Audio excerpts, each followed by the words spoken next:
Without the proceeds of privatization, we would be faced with two difficult choices: either to slow down investment in critical infrastructure or to continue financing commercially viable projects through additional government borrowing.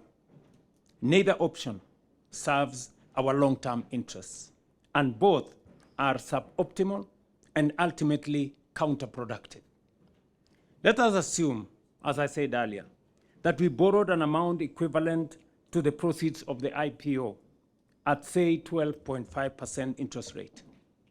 We would pay an annual interest of 13.5 billion every year, which is nearly 4 times the 3 or 4 billion dividend that the 65% Kenya Pipeline government shareholding would have continued earning the exchequer.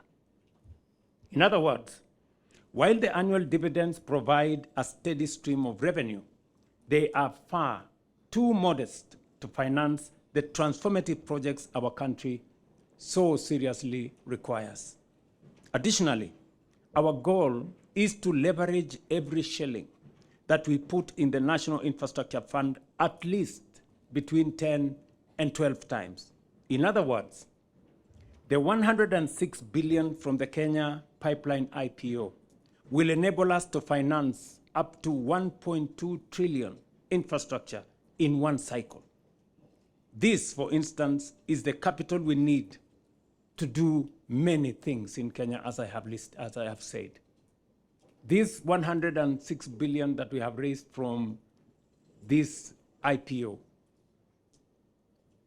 actually guarantees us access to 1.2 trillion resources that will help turn around a lot of infrastructure programs that are in our books.